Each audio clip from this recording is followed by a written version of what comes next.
Good morning to all.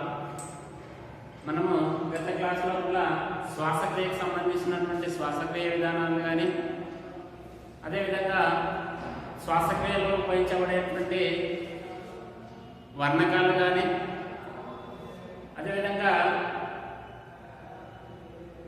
అలాంటి అంశాలను మనము చదవడం అనేటువంటిది జరిగింది.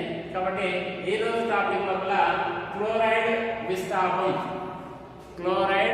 విస్తాపం లేదా హంబర్గర్ దుష్విషయము. హంబర్గర్ అనేటువంటి విషయాన్ని శాస్త్రవేత్త మనకు క్లోరైడ్ అనేటువంటిది విస్థాపనం చెందుతుంది అనేటువంటి అంశాన్ని కనుగొనడం జరిగింది. కాబట్టి ఆయన పేరు మీదుగానే మనకు హంబర్గర్ దుష్విషయము అనేటువంటి అంశాన్ని చదవబోతున్నాం. కాబట్టి క్లోరైడ్ విస్థాపనం చెందుతుంది అనేటువంటి అంశాన్ని మనకు హంబర్గర్ అనేటువంటి శాస్త్రవేత్త వివరించడం అనేటువంటిది జరిగింది.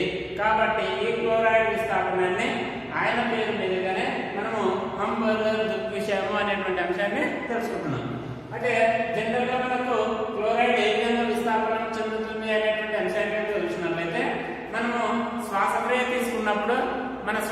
తీసుకున్నప్పుడు మన లోపల కణజాలాల్లో పోయినటువంటి ఆక్సిజన్ కణజాలాలు ఉపయోగించుకున్న తర్వాత కార్బన్ డైఆక్సైడ్ ఏర్పడడం అనేటువంటిది జరుగుతుంది.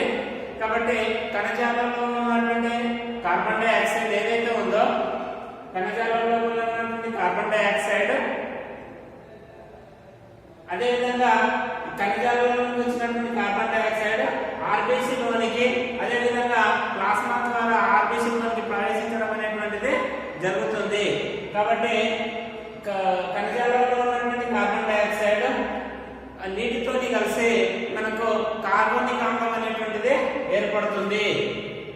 మనకు కణజాలంలో ఉన్నటువంటి కార్బన్ డైఆక్సైడ్ ఏదైతే ఉందో అది నీటితోని కలిసి అంటే ఆర్బీసీలో ఉన్నటువంటి నీటితో కలిసిపోయి మనకు కార్బోనిక్ ఆమ్లం అనేటువంటిది ఆర్బీసీ లోపల ఏర్పడడం అనేటువంటిది జరుగుతుంది.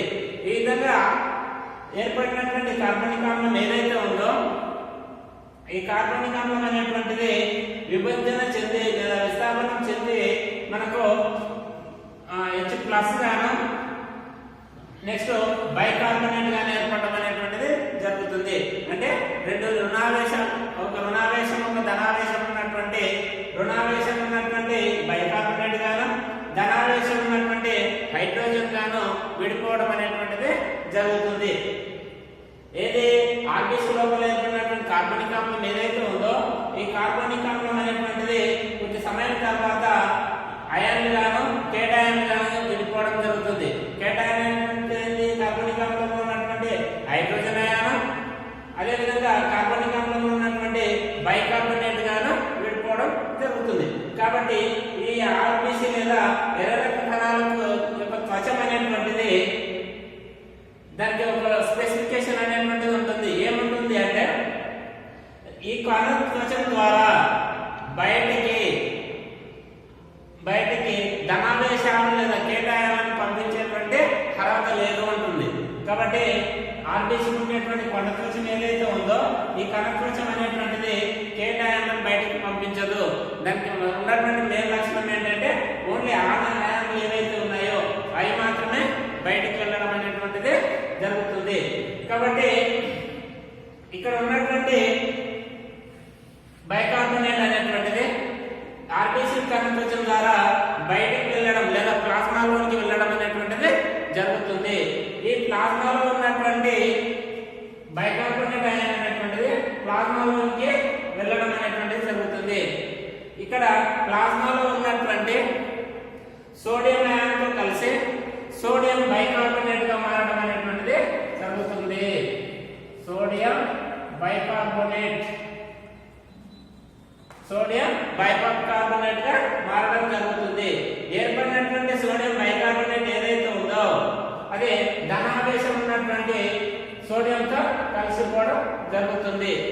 నెక్స్ట్ ఈ ధనావేశం ఉన్నటువంటి ప్లాస్మాలో ఉన్నటువంటి సోడియం క్లోరైడ్ ఏదైతే ఉందో ఆ సోడియం క్లోరైడ్ నెక్స్ట్ సోడియం గాను క్లోరైడ్ అయాన్ గాను మారడం అనేటువంటిది జరుగుతుంది. ఓకేనా. ఇక్కడ ఏర్పడినటువంటి రుణావేశం ఉన్నటువంటి బైకార్బోనేట్ ఏదైతే బయటకు వెళ్ళిపోయిందో అప్పుడు ఉన్నటువంటి ఆక్సీకరణలో ఉన్నటువంటి H+ ద్వారా ఇక్కడ ధనావేశం అనేటువంటి పెరిగిపోవడం జరుగుతుంది. కాబట్టి ఈ ధనావేశం పెరగడం వల్ల ఇక్కడ ప్లాస్మాలో ఉన్నటువంటి ఆనయన్ ఏదైతే ఉందో ఆ ఆనయన్ క్లోరైడ్, ఈ క్లోరైడ్ అయాన్ హైడ్రోజన్ అయాన్తో కలవడం వల్ల ఇక్కడ ఉన్నటువంటి ధనావేశం అనేటువంటిది తటస్థీకరించబడుతుంది, తటస్థీకరణం చేయడం జరుగుతుంది. కాబట్టి ఇక్కడ ఉన్నటువంటి ప్లాస్మాలో ఉన్నటువంటి క్లోరైడ్ అయాన్, ఆర్బిసి లో ఉన్నటువంటి H+ అయాన్ ఏదైతే ఉందో ఈ అయాన్లు రెండు కూడా కలవడం వల్ల మనకు క్లోరిన్ అనేటువంటిది ఇక్కడ ప్రతిక్షేపించడం జరుగుతుంది. కాబట్టి ఈ విషయాన్ని మనకు క్లోరైడ్ విస్థాపనం అంటున్నాం. ఓకేనా? కాబట్టి ఇలా జరగడాన్ని మనం ఏమంటున్నాం? క్లోరైడ్ విస్థాపనం అంటున్నాం. ఈ ప్రాసెస్ మొత్తాన్ని మనకు హంబర్గ్ అనేటువంటి శాస్త్రవేత్త వివరించడం జరిగింది. కాబట్టి ఈ సంఘటన మొత్తాన్ని మనం ఏమంటున్నాం అంటే హంబర్గ్ దృగ్విషయము అంటున్నాం. కాబట్టి ఈ క్లోరైడ్ విస్థాపన ఏ విధంగా జరుగుతుంది అర్థమైందంటే కదా. అయితే ఒకసారి చూడండి, ఖనిజాల లోపల ఉన్నటువంటి కార్బన్ డైఆక్సైడ్ మనకు ఆర్బిసి మరియు ప్లాస్మాలోకి వెళ్ళాలంటే అది నీటితో కలియడం అనేటువంటిది జరుగుతుంది. నీటి ద్వారా కలిసి మనకు కార్బోనిక్ ఆమ్లం అనేటువంటిది ఏర్పడుతుంది. ఈ కార్బోనిక్ ఆమ్లం అనేటువంటిది మనకు బైకార్బోనేట్ గాను మరియు హైడ్రోజన్ అయాన్ గాను ఏర్పడడం అనేటువంటిది జరుగుతుంది. నెక్స్ట్ అదే విధంగా ఈ ఆర్బిసి కణకోశం ఏదైతే ఉందో ఇది ఆనయన్లను బయటకు పంపించడానికి ప్రసరించడానికి మాత్రమే ఉంది, కానీ కేటయాన్లను ప్రసరించేటువంటి గుణం కలిగి ఉండదు. కాబట్టి ఏర్పడినటువంటి కార్బనిక్ ఆమ్లం ఏదైతే ఉందో అది ప్లాస్మాలోనికి వెళ్ళడం జరుగుతుంది. ఈ బయటకు వెళ్ళినటువంటి ప్లాస్మాలోకి వెళ్ళినటువంటి బైకార్బోనేట్ మరి సోడియంతో కలిసి సోడియం బైకార్బోనేట్ గా ఏర్పడడం అనేటువంటిది జరుగుతుంది. సోడియంతో కలిసి సోడియం బైకార్బోనేట్ గా ఏర్పడడం జరుగుతుంది. కాబట్టి ప్లాస్మాలో ఉన్నటువంటి సోడియం క్లోరైడ్ ఏదైతే ఉందో అది సోడియం గాను క్లోరైడ్ గాను మారడం అనేటువంటిది జరుగుతుంది. కాబట్టి ఇక్కడ ఆర్బిసిలో ఉన్నటువంటి H+ అయాన్స్ ఏవైతే ఉన్నాయో ఇవి ఉండడం వల్ల ఇది తటస్థీకరణ కొరకు మనకు క్లోరిన్ అనేటువంటిది ఈ ప్రాంతం లోపల విస్థాపనం చెందుతుంది. ఈ విషయాన్ని మనకు క్లోరైడ్ విస్థాపనం